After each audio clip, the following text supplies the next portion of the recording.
Hello बच्चों, good morning. आज बेटा स्टार्ट करेंगे हम लोग फर्स्ट ऑर्डर रिएक्शन। देखो बेटा, फर्स्ट ऑर्डर रिएक्शन क्या होती हैं?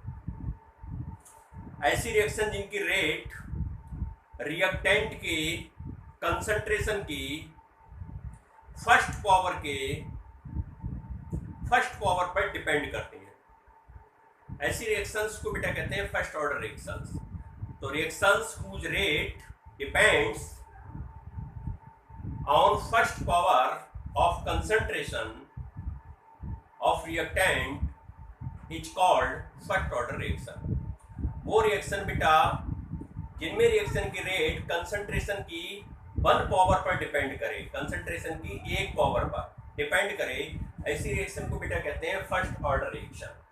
जैसे मान लो बेटा एक जनरल रिएक्शन लेते हैं कि ए है और ए से बेटा बी बन रहा है। तो अगर ये फर्स्ट ऑर्डर रिएक्शन है तो इसकी बेटा रेट कैसे लिखोगे? कंसंट्रेशन ए और इसकी पावर 1। तो बेटा ये फर्स्ट ऑर्डर की रिएक्शन हुई। रिएक्शन की रेट कंसंट्रेशन की पावर 1 पर डिपेंड करे। किसी भी रिएक्शन की रेट रिएक्टेंट की कंसंट्रेशन की पावर 1 पर डिपेंड करे, ऐसी रिएक्शन को बेटा कहते हैं फर्स्ट ऑर्डर रिएक्शन। एग्जाम्पल देखो बेटा,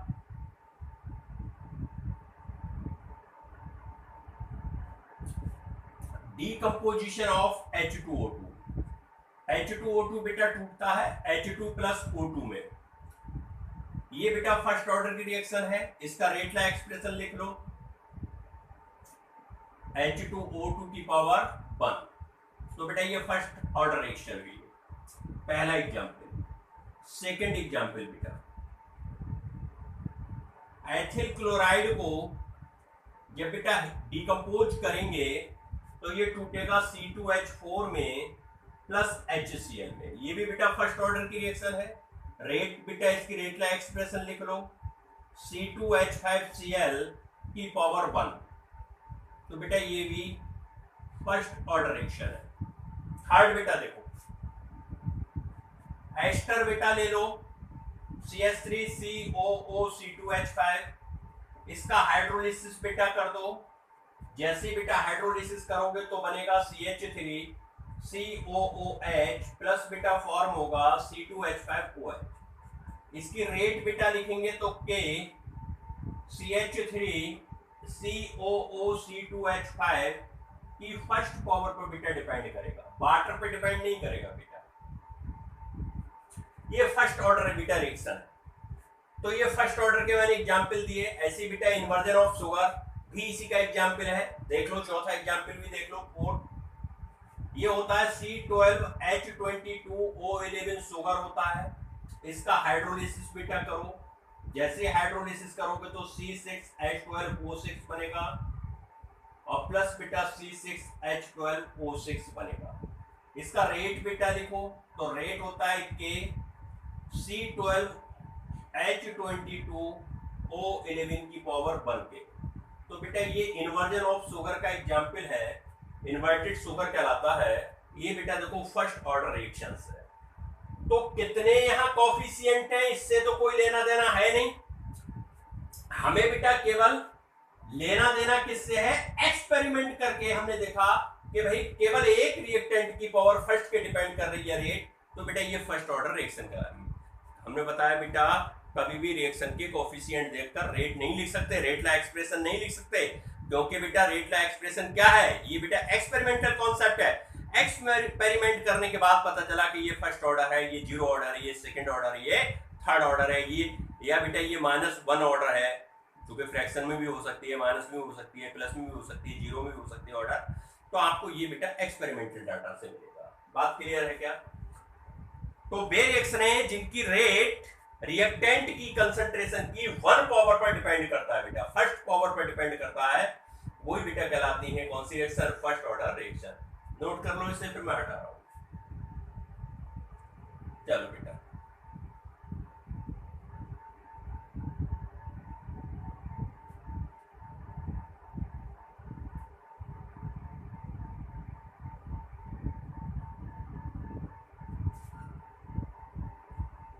अब बेटा वेरी वेरी इंपॉर्टेंट है ये फर्स्ट ऑर्डर रिएक्शन। आप ये मान के चलिए कि क्वेश्चंस आपको बोर्ड के पेपर में या बेटा कॉम्पिटिटिव एग्जाम में यहां से मिलनी ही मिलनी है फर्स्ट ऑर्डर से। अब बेटा बात करेंगे फर्स्ट ऑर्डर रिएक्शन की काइनेटिक्स की। तो फर्स्ट ऑर्डर काइनेटिक्स, इसका मतलब बेटा हुआ integrated rate law of first order. इसी का मतलब बेटा हुआ integrated rate law of first order पूछे, फर्स्ट ऑर्डर रिएक्शन पूछे, या बेटा आपसे कहे फर्स्ट ऑर्डर रिएक्शन की काइनेटिक्स बताओ, दोनों का मीन्स एक ही है। ठीक है बेटा, तो एक जनरल एग्जांपल लेके चलेंगे जिससे आपको आसानी से समझ में आ जाए। एक रिएक्शन है बेटा, इसमें ए से बन रहा है बी, ठीक है। इसका रेट ला एक्सप्रेशन बेटा दिया है R = K, ये बेटा दिया हुआ है, या ये हम लिख सकते हैं, चूंकि फर्स्ट ऑर्डर रिएक्शन है तो ये हम लिख भी सकते हैं। हम इसको बेटा फार्मूला नंबर 1 मान लेते हैं, ये फार्मूला नंबर 1 है। हमारे पास टाइम 0 है बेटा, हमने मान लिया इसकी कंसंट्रेशन A0 है, तो बेटा ये तो हमारे पास होगा ही नहीं। हमने टाइम t पर बेटा, टाइम t पर मान लिया कि बेटा इसमें से x मोल डिसोसिएट हो गए, तो इसके x मोल बन गए होंगे, और बेटा इसी को हम कह सकते हैं ये AT है, और AT बेटा वही कंसंट्रेशन होती है जो टाइम t पर रह जाती है। रिएक्टेंट की कंसंट्रेशन है, ये वो कंसंट्रेशन है जो टाइम t के बाद बेटा बचती है रिएक्टेंट की, वो AT कहलाती है। क्या बात समझ में आ रही है? अब बेटा हमने आपको सेकंड लेक्चर में रिएक्शन की रेट लिखने के तरीका बताए थे, तो फिर वहीं आ जाओ बेटा। रेट इक्वल टू, चूंकि रिएक्टेंट की लिखनी है तो माइनस ए की कंसंट्रेशन अपॉन dt। बोलो, अगर प्रोडक्ट की लिखते तो बेटा क्या भी लिखते, प्लस बी की कंसंट्रेशन अपॉन dt, यही तो लिखते। हम रिएक्टेंट की बेटा बात कर रहे हैं, हम रिएक्टेंट की बात कर रहे हैं, तो बेटा जरा इसको थोड़ा सा आप ओपन करके आगे को खोल दो। देखो जैसे बेटा खोलोगे तो ये हो जाएगा माइनस डी। बोलो भाई ए की कंसंट्रेशन चेंज कितना है, फाइनल माइनस इनिशियल, ये फाइनल है बेटा, ये इनिशियल है। Final minus initial, final A0 minus x minus A0 upon dt। A0 से A0 कट गया, माइनस माइनस प्लस हो गया, तो बेटा ये हो गया dx अपॉन dt। हमने बताया था बेटा रेट ऑलवेज सभी की, चाहे कोफिशिएंट कुछ भी हो, हमेशा dx अपॉन dt आएगी। हमने बताया था ना बेटा, हमेशा रेट क्या आएगी, dx अपॉन dt। अब देखो बेटा ये भी रेट है, ये रेट ला एक्सप्रेशन के अकॉर्डिंग है, रेट ला एक्सप्रेशन के अकॉर्डिंग है। ये बेटा हमारी इनिशियल रेट के अकॉर्डिंग है, r के इक्वल है, मतलब हमारे पास बेटा r इक्वल्स टू ओवरऑल क्या आया, dx अपॉन dt। ये भी r के इक्वल है, ये भी r के इक्वल है, तो इसका मतलब बेटा हम ये लिख सकते हैं कि dx upon dt equals to k a की पावर 1 लिख सकते हैं ना बेटा। मजबूरी है यहाँ बेटा आप कंसंट्रेशन x के टर्म में ले रहे हो, और ये बेटा रिएक्टेंट की कंसंट्रेशन, ये क्या है, रिएक्टेंट की तो है भाई, a ये रिएक्टेंट है, तो रिएक्टेंट की कंसंट्रेशन बेटा वो वाली उठाओ जिसमें x के टर्म में हो। अब देखो A0 माइनस x के टर्म में ये है, यहाँ तो बेटा है ही नहीं, तो ये है x के टर्म में। नहीं आ रही बात समझ में? अरे फिर से सुनो, ये कंसंट्रेशन की जो रेट है वो x के टर्म में है, अब a की कंसंट्रेशन x के टर्म वाली ही लगानी है, तो बेटा ये देखो A0 माइनस x, क्योंकि रिएक्टेंट की बात कर रहे हैं, तो रिएक्टेंट की बेटा x के टर्म में A0 माइनस x है, तो मैं यहाँ क्या लिख सकता हूँ, मैं बेटा ये लिख सकता हूँ कि dx upon dt equals to k A0 minus x। बेटा ये ऑलरेडी कंसंट्रेशन है, इसलिए मैंने स्क्वायर ब्रैकेट नहीं लगाया है, ठीक है। अब बेटा x को एक साइड ले आओ, ये माइनस x को इसके नीचे ले आओ, dt को उधर ले जाओ, तो देखो बेटा, देखो बेटा dx upon A0 minus x equal to k dt। Both side बेटा इंटीग्रेशन ले लो, dx A0 minus x, k बेटा कांस्टेंट है, इसको बाहर निकाल लेता हूं मैं, dt। इसकी लिमिट बेटा 0 से t तक है। देखो बेटा भाई इनिशियल बेटा t टाइम पर तो 0 हो गया, फिर बेटा t टाइम ये हो गया। अब x बेटा 0 टाइम पर तो बना ही नहीं है भाई, 0 टाइम पर तो x बना नहीं है, तो 0 और t टाइम पर बेटा x बन गया, तो इसकी लिमिट ये हो गई। अपर लिमिट और बेटा लोअर लिमिट दोनों ही लिखनी पड़ती हैं। बात क्लियर है बेटा? इसका अगर इंटीग्रेशन लोगे तो ये क्या आएगा, देखो बेटा ये आएगा माइनस विद साइन नेगेटिव के ln a not minus x, limit बेटा 0 से x, और ये आएगा बेटा k t, और इसकी लिमिट 0 से बेटा t तक। बोलो क्लियर है बेटा? इसको अगर ओपन करोगे तो बेटा ये क्या मिलेगा अपना को, माइनस ln नेचुरल लॉग होता है बेटा, इसको लॉग ई भी कहते हैं, a not minus x, minus और माइनस प्लस हो जाएगा बेटा ln a not equal to बेटा हो जाएगा k t। बोलो बात क्या क्लियर है बेटा? इस इक्वेशन से हमें बहुत काम लेना है, इस इक्वेशन को आप ध्यान से देख लो, इस इक्वेशन को आप ध्यान से देख लो बेटा, क्योंकि इस इक्वेशन का हमें बेटा बहुत यूज करना है, इसका बेटा यूज करना है इसका। चलो बेटा इतनी बात क्या क्लियर है? यहां तक कोई डाउट तो नहीं है बेटा? क्या मैं बेटा ln को log e लिख दूं, कोई फर्क तो नहीं पड़ने वाला है? अच्छा एक काम कर लो बेटा, इस माइनस से डिवाइड कर दो पूरी इक्वेशन को, माइनस से पूरी इक्वेशन को डिवाइड करो।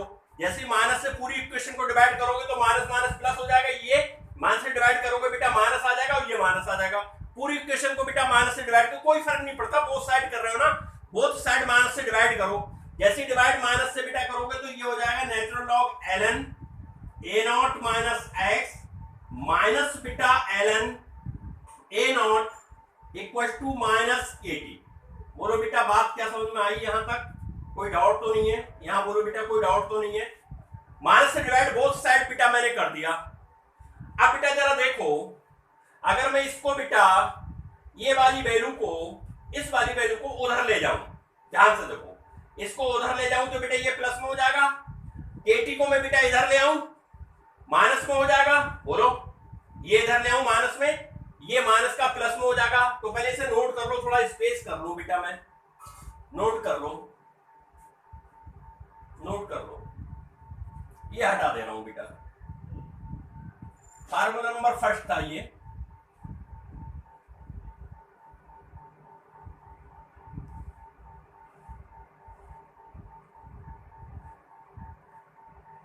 तो बेटा इस इक्वेशन को अपने कैसे लिख सकते हैं ln के फॉर्म से बेटा? इसको अगर ऐसे लिखें, natural log e a not minus x minus natural log e a not equal to minus kt। बात एक ही है बेटा, चाहे आप ऐसा लिखो चाहे वैसा लिखो, तो मैं यहां पर और लिख देता हूं बेटा। अब आपको पता है बच्चों,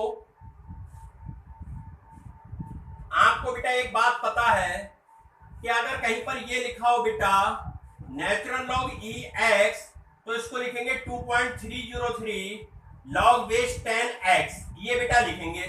मतलब हमें वैल्यू जो बुक्स में दी होती है वो बेस 10 के फॉर्म में दी होती है, नेचुरल लॉग के फॉर्म में नहीं दी होती है। तो बेटा हमको इसकी जरूरत नहीं है, हमें हमेशा इसकी जरूरत पड़ेगी। तो इसका मतलब बेटा मैं ये वैल्यू अगर यहाँ पुट कर दूं तो जरा देखो क्या बनेगा बेटा, ये वैल्यू यहाँ पुट कर दूं तो ये हो जाएगा 2.303। अब नेचुरल लॉग बेस 10 में कन्वर्ट हो जाएगा, a नॉट माइनस, बोलो बेटा a not minus x equal to बेटा ये माइनस का उधर ले जा रहा हूं, ये माइनस का उधर ले जा रहा हूं, तो 2.303 नेचुरल लॉग बेस, नेचुरल नहीं बेटा log base 10 a not minus kt। बोलो भाई क्लियर है? भाई लॉग e को मैंने लॉग 10 में चेंज कर लिया बेटा। मैं पूरी इक्वेशन को 2.303 से डिवाइड करना चाहता हूं, पूरी इक्वेशन को 2.303 से डिवाइड करना चाहता हूं, कोई फर्क नहीं पड़ता है, डिवाइड कर दूंगा मैं। इधर ये कट जाएगा, ये कट जाएगा और ये अपॉन में आ जाएगा, तो बेटा ये हो जाएगा 2.303 log base 10 a not minus x, और मैंने डिवाइड कर दिया बेटा 2.303 से, इक्वल टू बेटा हो जाएगा 2.303 log base 10 a not upon बेटा हो जाएगा 2.303 और माइनस बेटा kt अपॉन हो जाएगा 2.303। बोलो भाई क्लियर है? ये इससे मर गया, ये इससे मर गया, तो हमारे पास बेटा आ जाएगा log base 10 a not minus x equal to बेटा आ जाएगा log base 10 a not minus kt upon बेटा हमारे पास हो जाएगा 2.303। बोलो भाई क्लियर है? यहां तक कोई कंफ्यूजन तो नहीं है बेटा? इसको इधर ले आओ बेटा, इसको इधर ले आओ, प्लस में आ जाएगा, ये उधर ले जाओ, तो ये हो जाएगा बेटा KT upon 2.303 equal to log base 10 A0 minus log base 10 A0 minus x। बोलो भाई क्लियर है? ये लॉग की बेटा प्रॉपर्टीज है, log a minus log b को लिख सकते हैं log x upon y, log a minus log b को लिख सकते हैं लॉग a अपॉन b। तो बेटा जरा देखो क्या आएगा, यहां देखो बेटा, तो आएगा KT 2.303 इक्वल टू बेटा लॉग बेस 10, ये आएगा A0 माइनस वाला बेटा नीचे चली जाएगी, A0 माइनस x। बोलो भाई क्लियर है? बेटा ये 2.3 से मल्टीप्लाई में अगर क्रॉस मल्टीप्लाई कर दूं, ये नोट कर लिया तुमने, ये नोट करो, ये नोट करो, फिर इधर स्पेस हो जाएगा बेटा, हटा रहा हूं, पॉज करके नोट कर लेना अगर नहीं किया तो।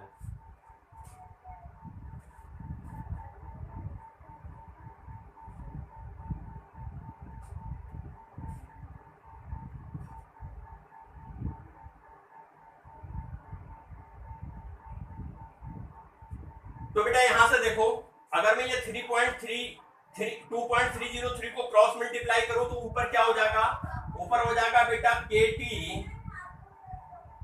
2.303 log base 10 A0 upon A0 minus x। बोलो बेटा मैं यहां से अगर t को इधर भेज दूं तो t यहां पर मल्टीप्लाइंग उधर अपॉन में जाएगा, 2.303 upon t log base 10 A0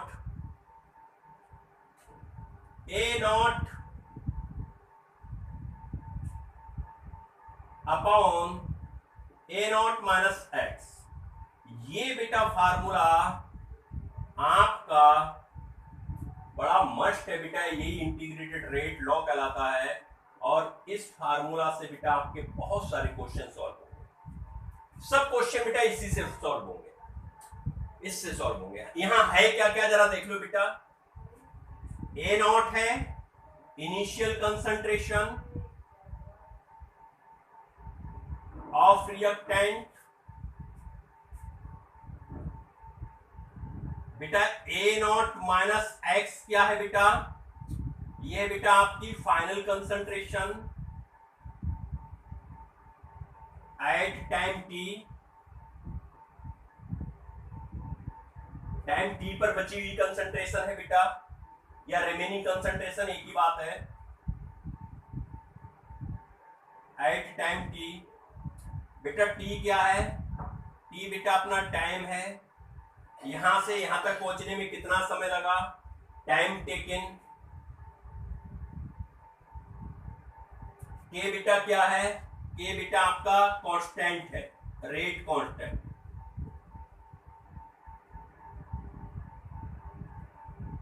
ये बेटा रेट कांस्टेंट, चूंकि कंसंट्रेशन रिएक्टेंट की है तो बेटा ये रिएक्टेंट का है, रिएक्शन का नहीं है। रिएक्शन का बेटा ये होता है जो अभी मैंने बताया था, R इक्वल टू के A की पावर 1, ये बेटा रिएक्शन का है, ये वाला ये रिएक्शन का है। अगर ये रिएक्शन ऐसी दी है जिसमें कोफिशिएंट बेटा दिए नहीं है, A से B बन रहा है, तब बेटा यहाँ ये K और ये K दोनों बराबर होंगे। और अगर बेटा यहाँ कोफिशिएंट दे दिए 2 के 3 यहाँ 2 या 3 या 4 या 5, तो बेटा इस K की वैल्यू कन्वर्ट हो जाएगी, बदल जाएगी, वो हम सिखाएंगे आपको क्वेश्चन में। पहले आप फार्मूला लिखो, ये फार्मूला बड़ा इंपॉर्टेंट है बेटा, ये फार्मूला बेटा बड़ा इंपॉर्टेंट है।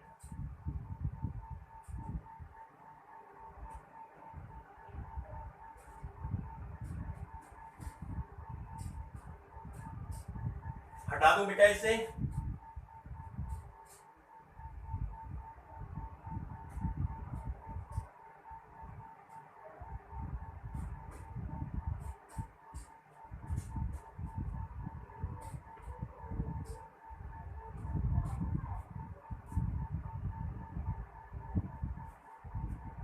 बड़ा ही बेटा इंपॉर्टेंट फार्मूला है।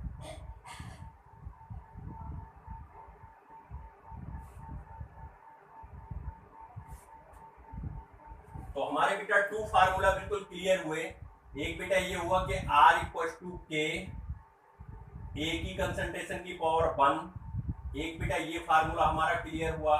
और एक बेटा हमारा फार्मूला ये क्लियर हुआ कि k equal to 2.303 upon T log base 10 A not upon A not minus x.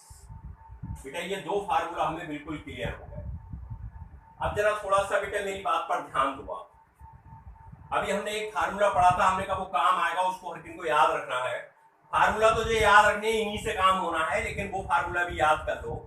हमने बताया बेटा minus ln A not minus x plus ln A not equal to K T.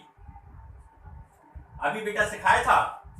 अब देखो अगर मैं इसको ऐसा लिख लूं, ln की जगह बेटा log लिख लूं या ln ही रहने दूं, नेचुरल log लिख लेता हूं, दोनों का मतलब एक ही है। अच्छा ऐसा लिखो या ऐसा लिखो मतलब एक ही है, लेकिन बेटा अगर इसको बेस log 10 लिखोगे तो 2.303 लिखना पड़ेगा आगे। तो बेटा इसको मैं पहले लिख लेता हूं ए नॉट, ये माइनस में बेटा मैं इसको बाद में लिख लेता हूं A not minus x equal to K T. बेटा देखो ये आपकी प्रॉपर्टीज हो गई किसकी, लॉग की। भाई log A minus log V को हम लिख सकते हैं बेटा लॉग ए अपॉन बी। लिख सकते हैं या नहीं लिख सकते हैं? बिल्कुल लिख सकते हैं। तो बेटा ये देखो ये नीचे चला जाएगा, ये ऊपर रहेगा, तो बेटा ये हो जाएगा log E A not upon बेटा A not minus x equal to K T. बोलो भाई कंफ्यूज तो नहीं हो यहां तक? बेटा अगर मैं दोनों तरफ एंटी लॉग ले लूं, take anti log both side, तो बेटा लॉग से एंटी लॉग कट जाएगा, ये हमारे पास बचेगा A not upon A not minus x equal to E की पावर के टी। बेटा ये हो जाएगा, एंटी लॉग लेने पर बेटा ये एक्सपोनेंशियल में आ जाएगा, ई की पावर के टी हो जाएगा। बेटा एक काम करो, ई टी इधर ले आओ, ए नॉट माइनस एक्स उधर ले जाओ, तो बेटा ए नॉट माइनस एक्स उधर ले गए, ई टी इधर ले आए, तो ये क्या हो जाएगा ए नॉट अपॉन ई की पावर बेटा हो जाएगा क्या के टी। बोलो क्लियर है? यहां से बेटा अगर ए नॉट आप निकालोगे ए नॉट माइनस एक्स, तो आप लिख सकते हो ए नॉट ई की पावर के टी ऊपर जाएगा, तो बेटा ये काय में हो जाएगा, माइनस में हो जाएगा। तो बेटा ये हमारा एक फार्मूला निकल के आया। और वही मैं बॉक्स बनाते चल रहा हूं, फार्मूला समझ में आ रहा है सब? बेटा इसका मतलब ये है बेटा कि अगर आपको एक इक्वेशन जो हमने स्टार्टिंग में लिखी थी अगर याद आ रही हो, एक बार मैं फिर से दिखा देता हूं। मैंने यहां से डिलीट हटा दिया, इरेज कर दिया। आपको पता है मैंने ये ए नॉट माना था बेटा, मैंने कहा ये ए नॉट माइनस एक्स है और इसी को मैं ए टी कह रहा था। बोलो यहाँ ध्यान दो, ये कह रहा था, और यहाँ बेटा एक्स बना था और इसी को मैं बी टी कह रहा था। ध्यान करो, कह रहा था। इसका मतलब बेटा मैं ए नॉट माइनस एक्स की जगह ए टी लिख सकता हूं, तो बेटा ये हो जाएगा अपने पास क्या, A T equal to A naught E की पावर के टी। इसका मतलब बेटा ये हुआ कि रिएक्टेंट की जो कंसंट्रेशन का डिक्रीज होती है बेटा, रिएक्टेंट की कंसंट्रेशन जो कम होती है वो एक्सपोनेंशियल पैटर्न को फॉलो करती है। तो concentration of reactant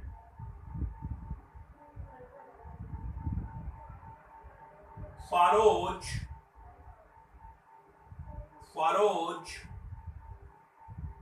exponential pattern.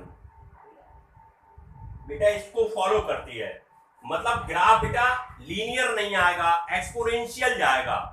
इसका मतलब बेटा ये हुआ अगर concentration versus time, concentration of reactant versus time जब ग्राफ करके बनाओगे तो बेटा ये कैसा जाएगा, ये एक्सपोनेंशियल बनेगा। ऐसा होता है बेटा, ऐसा बेटा, और लीनियर हमेशा बेटा कैसा होता है, ऐसा होता है। तो एक्सपोनेंशियल ग्राफ बनेगा इसमें, ये ध्यान रखना है अपना को। अच्छा तो ये बेटा नेक्स्ट फार्मूला हो गया। अच्छा बेटा अगर प्रोडक्ट के टर्म में लिखें तो बेटा कैसे लिखोगे? भाई प्रोडक्ट देखो, कंसंट्रेशन प्रोडक्ट की एक्स तो है, तो ये इक्वल टू बी टी के है। तो बेटा मैं अगर x की वैल्यू यहां से निकालूं तो क्या करूं, x उधर ले जाऊं और ये इधर ले आऊं। यहां देख लो बेटा, यहीं देख लो बेटा, तो ये a not minus x equal to बेटा क्या है, a नॉट e की पावर माइनस के टी। अब बेटा मैं x उधर ले जा रहा हूं, तो ये x हो गया बेटा, a नॉट तो बचा ही, ये माइनस में इधर ले आ रहा हूं, तो a नॉट e की पावर माइनस के टी यहां से बेटा x ए नॉट कॉमन ले लेता हूं, बचेगा क्या 1 माइनस ई की पावर के टी। ये बेटा किसकी कंसंट्रेशन का फार्मूला आ गया, प्रोडक्ट की। अरे देखो प्रोडक्ट एक्स ही तो माना है तुमने, तो एक्स की कंसंट्रेशन का फार्मूला आ गया बेटा, ये नहीं आ गया। एक्स की कंसंट्रेशन का फार्मूला का मतलब बेटा ये हुआ कि कंसंट्रेशन ऑफ रिएक्टेंट भी कैसा होगा, एक्सपोनेंशियल पैटर्न को फॉलो करेगा। तो concentration of product follows exponential pattern. बेटा ये भी ग्राफ, इसका भी बेटा एक्सपोनेंशियल पैटर्न को फॉलो करेगा। तो आपसे रिएक्टेंट इन फार्मूला से कभी कंसंट्रेशन मत निकालना, इससे उससे बेटा जो ये लॉग वाले हैं, लॉग नेचुरल लॉग वाले, इनसे मत निकालना, निकलेगी नहीं। हम हमेशा बेटा निकालेंगे उसी से, किससे, वो आपकी इंटीग्रेटेड रेट इक्वेशन आई है उससे निकालना है, इनको निकालना नहीं है, लेकिन इनसे ग्राफ बनाएंगे, इसलिए हमें ये आने चाहिए। क्या इतनी बातें बेटा बिल्कुल क्लियर है? नोट कर लो बेटा, फिर मैं टी हाफ इसका सिखा देता हूं, फिर ग्राफ सिखाता हूं। पहले नोट करो, नोट करो बेटा, बहुत ही इंपॉर्टेंट कॉन्सेप्ट है, बहुत ही इंपॉर्टेंट, वेरी वेरी इंपॉर्टेंट है बेटा। फर्स्ट ऑर्डर की रिएक्शन, आपको इसके फार्मूला ये हर हाल में याद हो दोनों। K equal to 2.303 upon T log A not upon A not minus x. A not initial concentration of reactant, A not final concentration of reactant, means बची हुई concentration of reactant after T time. और T बेटा क्या है, time, कितना time लगा, और बेटा ये क्या है, रेट कांस्टेंट, रेट कांस्टेंट। तो क्या इतनी बातें क्लियर हो गई? अब बेटा हाफ लाइफ पीरियड बताता हूं फर्स्ट ऑर्डर रिएक्शन का। Half life period, half life period जिसको किससे डिनोट करते हो, बोलो बेटा, हाफ लाइफ पीरियड या half life time, T half से बेटा डिनोट करते हैं। डेफिनेशन हम सिखा चुके हैं जीरो ऑर्डर में। ए नॉट की कंसंट्रेशन हाफ रह जाए और कितने समय में रह रही है, मान लो 10 मिनट में रह रही है, तो ये 10 मिनट बेटा क्या कहलाएगा, ये टी हाफ कहलाएगा। ए नॉट की कंसंट्रेशन जितने समय में बेटा हाफ रह जाती है, मतलब रिएक्टेंट की कंसंट्रेशन जितने समय में हाफ हो जाए, वही समय बेटा कहलाता है क्या, हाफ लाइफ पीरियड।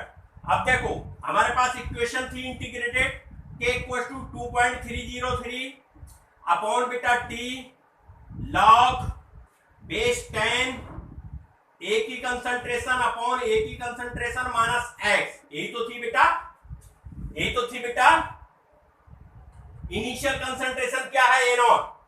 तो बेटा आधी रह जाए, आधी का मतलब जो रिमेनिंग कंसंट्रेशन है वो क्या है, ये हाफ हो जाए बेटा, आधी का मतलब हाफ हो जाए। समझ रहे हो नहीं समझ रहे हो?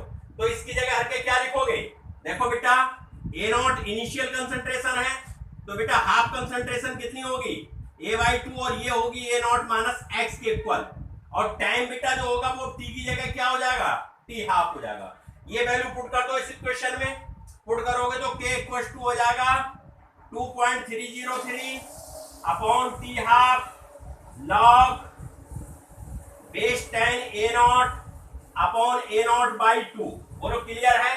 ए नॉट से ए नॉट मार दो, 2 ऊपर चला जाएगा, तो बेटा k इक्वल टू हो जाएगा 2.303 upon T half log base 10, और बेटा 2 ये ऊपर आएगा तो log 2 हो जाएगा।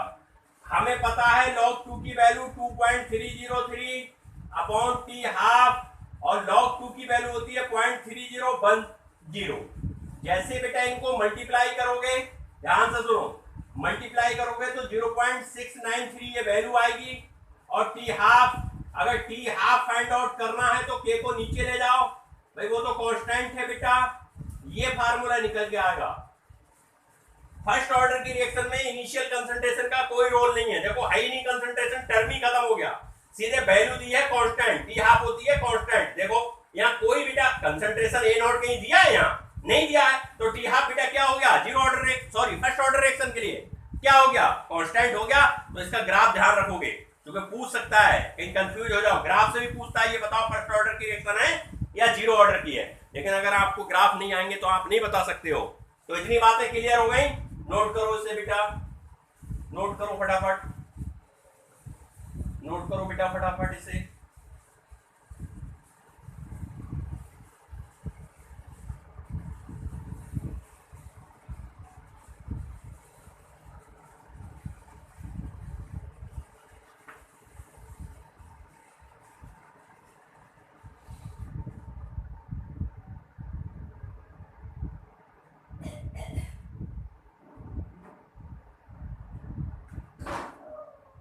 ग्राफिकल रिप्रेजेंटेशन बेटा देखो, graphical representation for first order reaction. First बेटा देखो, पहला फार्मूला हमने पढ़ा था कि R इक्वल टू होता है K A की कंसंट्रेशन की पावर 1। इसका मतलब बेटा जानते हो, इसका मतलब होता है कि रेट कंसंट्रेशन की पावर के डायरेक्टली प्रोपोर्शनल है। जैसे जैसे कंसंट्रेशन बढ़ाओगे वैसे वैसे रेट बढ़ती जाएगी। और आपको पता है जब भी बेटा आप डायरेक्टली प्रोपोर्शनल के बेटा क्या बनाओगे, ग्राफ, इस एक्सिस पर रेट ले लो y इक्वल टू mx, इस पर बेटा कंसंट्रेशन ले लो, कंसंट्रेशन ऑफ रिएक्टेंट इस पर ले लो, तो बेटा जो रिएक्ट ग्राफ आएगा वो कुछ ही आएगा। बोलो स्लोप किसके बराबर होगा, स्लोप बेटा बराबर होगा k के। ठीक है, कंफ्यूज तो नहीं हो, पहला हमारा फार्मूला समझ में आ गया। सेकंड बेटा, सेकंड बेटा क्या था, minus ln a not minus x plus ln a not equal to K T. जरा बेटा ये बनाओ। अब ये बेटा जो ln है ना बेटा, ln a नॉट को उधर ले जाओ। पहले बेटा इसको माइनस से पूरे को डिवाइड, माइनस से पूरे को मल्टीप्लाई कर लोगे तो बेटा ये हो जाएगा अपने पास माइनस, ये माइनस और ये बेटा क्या हो जाएगा, माइनस हो जाएगा। ये उधर ले जाओगे तो ये फार्मूला बन जाएगा ln a not minus x equal to बेटा बोलो बेटा माइनस के टी और प्लस बेटा ln a नॉट। लिख सकते हैं ऐसा। देखो ये y equal to M X, देखो y इक्वल टू बेटा एम एक्स प्लस सी हो गया। इसका ग्राफ बेटा देखो, y एक्सिस पर क्या लोगे, देखो y एक्सिस पर बेटा लोगे ln बेटा a नॉट माइनस एक्स। इसी को अगर पेपर में ऐसा लिखा हो log e a not minus x, एक ही बात है भैया, कंफ्यूज मत हो जाना। ठीक है, अब बेटा देखो ये c क्या बताता है, इंटरसेप्ट को, इंटरसेप्ट बेटा प्लस में है तो इसका मतलब ग्राफ यहां से कहीं आ रहा होगा। अब लीनियर इक्वेशन का है तो बेटा ये सीधे सीधे ऐसे आ जाएगा। और ये क्या है बेटा, ये है log e a नॉट, या बेटा इसी को क्या लिख सकते हो, ln बोलो बेटा a नॉट लिख सकते हो। बात क्लियर है। इस एक्सिस पर बेटा क्या है, t टाइम, इस एक्सिस पर बेटा है टाइम। बोलो समझ में आ रहा है बेटा। m बेटा क्या है, स्लोप है, देखो ये है स्लोप और स्लोप बेटा माइनस के इक्वल आ रहा है तो इसका स्लोप जो हो जाएगा वो बेटा हो जाएगा इक्वल टू माइनस के। बोलो कंफ्यूज तो नहीं हो। ये मिलाया क्यों नहीं बेटा, ये रिएक्शन कभी कंप्लीट नहीं होती क्योंकि इनका जो लाइफ टाइम होता है वो इनफाइनाइट होता है, तो बेटा ये कभी कंप्लीट नहीं होती, इसलिए इसको मिलाने की नीड नहीं है, ध्यान रखना है। ठीक है, चलो अगला बेटा देखो नेक्स्ट। अब मैं बेटा इसी ग्राफ को क्या कर ले रहा हूं, इसी को बेटा मैं ऐसे लिख ले रहा हूं, देखो minus log base ten A not minus x, ठीक है बेटा, plus log base ten A not equal to बेटा के टी। पूरे से माइनस को डिवाइड कर दूंगा, पूरे को माइनस से डिवाइड कर दूंगा तो बेटा ये क्या हो जाएगा, ये माइनस हो जाएगा और ये बेटा हो जाएगा अपना KT माइनस और 2.303 से भी तो डिवाइड करा होगा, लॉग बेस 10 ले रहे हो तो ये माइनस का बेटा उधर चला जाएगा, तो मैं इसको बेटा यहां ऐसे लिख देता हूं equal to minus KT upon 2.303 और plus log base 10 A0। Formula मैंने अभी सब प्रूव कराया, उनमें देखो ये फार्मूला है आपका, ये फार्मूला आपको दिख रहा है, अरे KT उधर लिखा है, बात तो एक ही, उससे क्या फर्क पड़ता है। तो कंपेयर कर लो, देखो y equal to mx plus c, तो बेटा यहां पॉइंट से जहां से ग्राफ स्टार्ट होगा वो होगा क्या, log बेस 10 A0, और ये बेटा क्या होगा, ये होगा log base 10 A0 minus x। बोलो ये बेटा होगा, इस एक्सिस पर बेटा x पर क्या है, टाइम वर्सेस टाइम, और बेटा स्लोप इसका कुछ ऐसे आएगा, यही तो आएगा, लेकिन ये स्लोप कैसा होगा बेटा, ये स्लोप होगा माइनस और ये k अपॉन 2.303 के इक्वल होगा। आपको ये ग्राफ दे दे, ये ग्राफ दे दे, ये ग्राफ दे दे और पूछेगा कौन से ऑर्डर की रिएक्शन है, तो आप बताओगे भाई ये फर्स्ट ऑर्डर की रिएक्शन है, ये फर्स्ट ऑर्डर का फार्मूला है, ये फर्स्ट ऑर्डर की रिएक्शन है, ये फर्स्ट ऑर्डर की रिएक्शन है। बोलो भाई इतनी बातें क्लियर है बेटा, कहीं डाउट तो नहीं है यहां से यहां तक, इनको नोट कर लो फिर थोड़ा स्पेस हो जाएगा, नोट कर लो बेटा, नोट कर लो, नोट कर लो।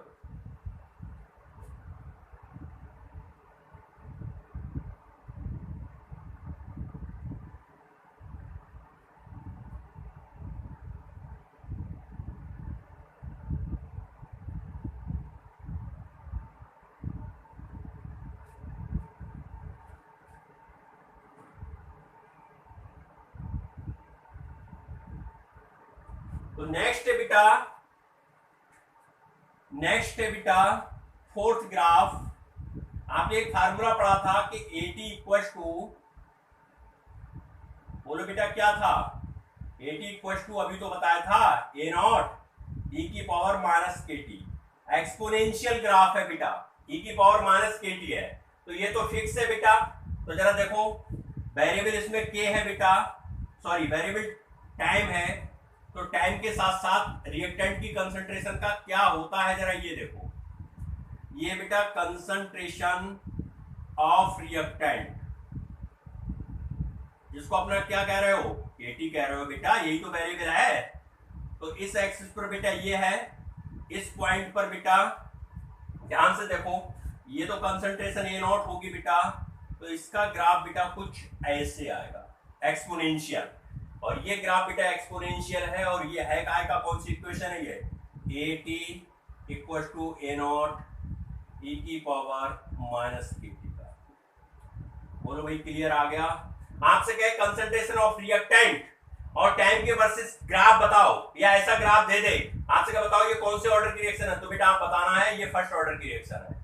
बिल्कुल सिमिलरली बेटा प्रोडक्ट के केस में देख लेते हैं, भाई प्रोडक्ट के केस में क्या था, x इक्वल टू बेटा था A0 1 माइनस ई, बोलो बेटा यही तो था, की पावर माइनस KT, यही तो अभी मैंने सिखाया था आपको। x क्या है बेटा, ये कंसंट्रेशन ऑफ प्रोडक्ट है ना बेटा, x, इस एक्सिस पर बेटा क्या है, टाइम, तो बेटा ये भी एक्सपोनेंशियल है, और एक्सपोनेंशियल ग्राफ बेटा हमेशा ऐसे होते हैं, तो ये कुछ बेटा ऐसे चलेगा, ऐसे। बोलो बात क्लियर है क्या, कंफ्यूज तो नहीं हो कहीं, बिल्कुल समझ में आ रहा है बेटा, ये है बेटा, ठीक है।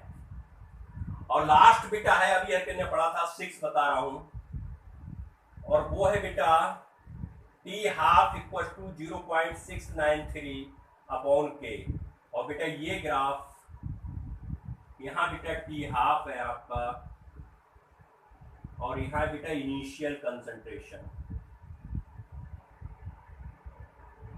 A0, तो बेटा ये ग्राफ आपका ऐसे जाएगा बेटा, क्यों जाएगा बेटा, कंसंट्रेशन तो टर्म ही नहीं है, ये तो कांस्टेंट वैल्यू है, तो बेटा T हाफ इसका कांस्टेंट होता है, कांस्टेंट होता है तभी तो ग्राफ ऐसे जाएगा। अब देखो आपको याद आ रहा हो, अब ये ग्राफ आपसे दे दे T हाफ और कंसंट्रेशन इनिशियल कंसंट्रेशन के वर्सेस, या बेटा आपको रेट और कंसंट्रेशन के वर्सेस जीरो ऑर्डर वाला दे दे, दोनों सेम बनते हैं बेटा, रेट वर्सेस कंसंट्रेशन और rate versus time zero order में, और यहाँ हाफ लाइफ पीरियड और बेटा कंसंट्रेशन इनिशियल कंसंट्रेशन के दोनों सेम है। आप कंफ्यूज मत हो जाना, वहां पर बेटा रेट वर्सेस कंसंट्रेशन था और रेट वर्सेस टाइम था, सेम ग्राफ, और यहाँ हाफ लाइफ वर्सेस बेटा क्या है, इनिशियल कंसंट्रेशन। जीरो ऑर्डर में हाफ लाइफ वर्सेस क्या था, याद आ रहा है आपको? अरे जीरो ऑर्डर का फार्मूला याद आ रहा है? टी हाफ इक्वल टू बेटा क्या था, ए नॉट अपॉन 2k, यही तो था जीरो ऑर्डर में। ये जीरो ऑर्डर, अरे भैया जीरो ऑर्डर में था, जीरो ऑर्डर में बेटा था, ये जीरो ऑर्डर रिएक्शन में था ये फार्मूला हाफ लाइफ का। अब देखो यहाँ कंसंट्रेशन डायरेक्टली प्रोपोर्शनल है, तो वहां पर ऐसा बन के आ रहा था, ऐसा ऐसे आ रहा था बेटा, ऐसे डायरेक्टली प्रोपोर्शनल वाला, भाई ध्यान रखना है। तो क्वेश्चन ग्राफ से भी मिलता है, और क्वेश्चन बेटा आपको इसमें से लिखे मिलना ही मिलना है। तो आपको मैं क्वेश्चन सब कराऊंगा। आज मैंने आपको zero order reaction, sorry first order reaction बेटा मैंने कंप्लीट करा दी, बिल्कुल ए टू जेड मैंने आपको फार्मूला सिखा दिए, मैंने बेटा आपको पूरा इसका डेरिवेशन सिखा दिया, और मैंने किताबों में दो तीन ही ग्राफ मिलते हैं, लेकिन मैंने आपको 6 ग्राफ इसके बेटा सिखाए हैं। तो आपको ये ग्राफ भी समझ में आ गए होंगे मैं समझता हूं, और ये फार्मूला बेटा मैंने आपको बड़े आसानी से सिखाए हैं। आप एक बार इनको लिख कर याद करिएगा, प्रैक्टिस करिएगा। जब तक आप इनको बेटा खुद के नोट्स नहीं बनाओगे, बार बार लिखोगे नहीं, तब लोग आप कामयाब नहीं होगे। ये याद नहीं होने वाले हैं। पूरी मैथमेटिक्स है बेटा, ये पूरी मैथमेटिक्स है। इंटीग्रेशन इसमें चल रहा है और डिफरेंशिएशन इसमें चल रहा है, सब कुछ बेटा मैथमेटिक्स है। तो आपको बार बार इनको लिख के करना है। लिख के कर लोगे तो आसानी से आपका टॉपिक स्ट्रांग हो जाएगा, और आप मान के चलो 100% क्वेश्चन इसमें से आना ही आना है। फर्स्ट ऑर्डर रिएक्शन से तो आना ही आना है, और बहुत आसान क्वेश्चन होते हैं, मैं आपको सिखाऊंगा। तो आप इसको लिख कर याद करिए, नोट्स बनाते रहिए और पढ़ाई करते रहिए। ओके बेटा, थैंक यू।